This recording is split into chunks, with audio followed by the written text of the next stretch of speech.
5 minute का मदरसा, जानिए कम वक्त में ज्यादा बातें। अस्सलामु अलैकुम वरहमतुल्लाहि वबरकातुहू। भाई और बहनों, आप तमाम का इस्तकबाल है 5 मिनट के मदरसे में। हमारा आज का पहला मौजू है कुरान। अल्लाह ताला ने फरमाया वलिल्लज़ीना कफ़रू बिरब्बिहिम अज़ाबु जहन्नम वबिअसल मसीर। ये सूरह मुल्क आयत नंबर 6 है। हम लोग सूरह मुल्क की इब्तिदा से तिलावत कर रहे हैं। कल हमने आयत नंबर 5 पढ़ा था, जिसमें अल्लाह ताला ने ये बताया कि अल्लाह ताला ने सितारों को बनाया है आसमान की जीनत के लिए और शैतानों को मारने का जरिया बनाया है।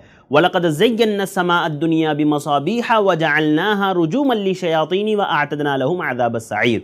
अब इस आयत में अल्लाह रब्बुल आलमीन ने बताया कि वो लोग जो अपने रब के साथ कुफ्र करने वाले हैं, उनके लिए जहन्नम का अज़ाब है और वो क्या ही बुरी जगह है। और अगली आयत में अल्लाह ताला ने फरमाया इज़ा उल्क़ू फ़ीहा समिअू लहा शहीक़न वहिय तफ़ूर। और जब इसमें ये डाले जाएंगे तो इसकी बड़े ज़ोर की आवाज़ सुनेंगे और वो जोश मार रही होगी। शहीक़ जो अल्लाह ताला ने कहा ना, इज़ा उल्क़ू फ़ीहा समिअू लहा शहीक़ा, शहीक़ जो असल में है, असल में शहीक़ कहते हैं गधे की आवाज़ को, यानी गधे की भी वो आवाज़ जो वो पहली मर्तबा निकालता है वो सबसे बुरी आवाज़ होती है। अहले इल्म ने लिखा कि सबसे क़बीह आवाज़ होती है, सबसे बुरी आवाज़ होती है। उस तरह से जहन्नम जोश मार रही होगी, यानी जहन्नम उस तरह से चिल्ला रही होगी। और इसी तरह अहले इल्म ने कहा कि वो जोश मार रही होगी इस तौर पर कि जैसे आप एक हांडी को जब आग पर रखते हो तो वो किस तरह से हांडी जो है उबलती है, जोश मारती है, उस तरह से जहन्नम जोश मार रही होगी। अल्लाह रब्बुल आलमीन ने इसके ज़रिए से ये बात बताई ना कि वो शैतान जिसको अल्लाह ताला ने दुनिया में सितारों को उनको मारने का ज़रिया बनाया है, कल क़यामत के दिन अल्लाह रब्बुल आलमीन उन शैतानों को जहन्नम में दाखिल करेगा, क्योंकि वो दुनिया में इंसानों को बहकाते थे। उसी तरह अल्लाह रब्बुल आलमीन ने ये बताया कि दुनिया में भी जो शैतान सिफत इंसान है, जो लोगों को बहकाने का काम करते हैं, बुराइयों की तरफ ले जाने का काम करते हैं, उनको गलत राह पर डालने का काम करते हैं, तो ऐसे शैतान सिफत इंसानों को अल्लाह रब्बुल आलमीन जो दुनिया में इस तरह का काम करते हैं, आखिरत में अल्लाह रब्बुल आलमीन ऐसे लोगों के लिए जहन्नम का अज़ाब तैयार कर रखा है। लिहाजा अल्लाह रब्बुल आलमीन दोनों को जहन्नम में डालेंगे और वो जहन्नम जो ज़िल्लत और रुसवाई की जगह है, वहाँ पर उनको ज़िल्लत और रुसवाई का सामना करना पड़ेगा। नाज़रीन, चलते हैं हमारे आज के दूसरे मौजू की तरफ। हमारा आज का दूसरा मौजू है सुन्नत। सुन्नत में हम लोग बात कर रहे हैं मेहमान की मेहमान नवाजी के ताल्लुक से। तो एक बात ये भी याद रखिए ना कि मेहमानों के साथ बैठ करके गुफ्तगू करना चाहिए, उनका हालचाल पूछना चाहिए, उनसे कुछ बातें करनी चाहिए।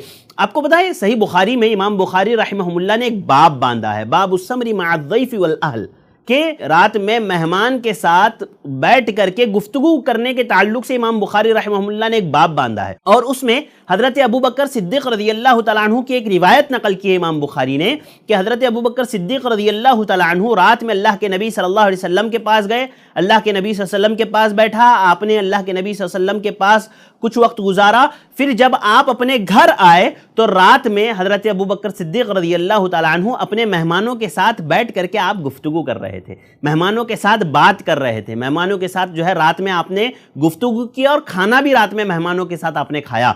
तो ये रिवायत इमाम बुखारी रहमहुल्लाह ने नकल की है। अजीज़ भाइयों, मेरी माँ बहनों, इससे मुझे और आपको ये पता चलता है ना कि मेहमान जब घर आए तो मुंह टेढ़ा करके नहीं बैठना है, आपको उनको वक्त देना है। हमारे यहाँ मुंबई में हमारे यहाँ इतना बिजी लोग रहते हैं कि घर पर मेहमान आ जाए उनके पास वक्त ही नहीं है, ना रहने के लिए, ना बात करने के लिए, ना बैठने के लिए।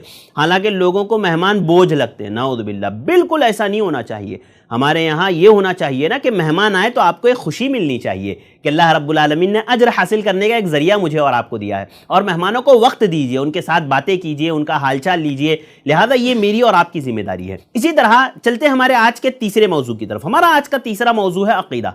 अक़ीदे में हम बात करेंगे कि मुश्किलों को दूर करने वाला कौन है। आप परेशानी में हैं, आप तकलीफ में हैं, मुसीबत में हैं, कौन है जो आपकी मुसीबतों को दूर करने वाला है? अल्लाह रब्बुल आलमीन ने फरमाया अम्मन युजीबुल मुज़्तर्रा इज़ा दआहु व यक्शिफुस्सूअ व यजअलुकुम खुलफ़ाअल अर्ज़ अइलाहुम मअल्लाह क़लीलन मा तज़क्करून। अल्लाह ताला ने फरमाया कि बेकस की पुकार को जब वो पुकारे, कौन कबूल करके सख्ती को दूर कर देता है और तुम्हें ज़मीन का खलीफा बनाता है। क्या अल्लाह ताला के साथ और कोई माबूद है? तुम बहुत कम नसीहत व इबरत हासिल करते हो। अजीज़ भाइयों, यहाँ पर खुद अल्लाह रब्बुल आलमीन ने बता दिया कि हमारी मुश्किलों को दूर करने वाला, हमारी परेशानियों को दूर करने वाला, हमारी हाजत रवाई करने वाला कोई नहीं सिवाय अल्लाह रब्बुल आलमीन के। لہذا میرا اور آپ کا عقیدہ ہونا چاہیے، ہر مسلمان کا عقیدہ ہونا چاہیے، ہمارے بچے بچے کا عقیدہ یہ ہونا چاہیے کہ اگر کوئی مشکل کشا ہے تو اللہ رب العالمین ہے، اگر کوئی حاجت روا ہے تو اللہ رب العالمین ہے، اللہ کے علاوہ کوئی نہیں ہے۔ لہذا یہ عقیدے ہم اپنے بچوں کو سکھائیے، چھوٹی چھوٹی باتیں جو آپ کو بتائی جاتی ہیں آپ اپنے بچوں کو بتائیں، تاکہ آپ کے بچوں کے دلوں میں یہ ایمان بیٹھے، ایمان میں مضبوطی آئے۔ تو ناظرین، یہ چند باتیں تھیں جو میں نے آپ کے سامنے ذکر کی، امید کرتا ہوں آپ ضرور ان باتوں کو یاد رکھیں گے اور ان پر عمل میں اور آپ ضرور کریں گے۔ اللہ تعالیٰ مجھے اور آپ کو ان پر عمل کرنے کی توفیق عطا فرمائے۔ مجھے دیجیے اجازت، انشاءاللہ پھر ملاقات ہوگی کچھ اور باتوں کے ساتھ۔ السلام علیکم ورحمۃ اللہ وبرکاتہ۔ ایسے ہی اور ویڈیوز بنانے میں ہماری مدد کریں، اس نمبر پر کال کریں۔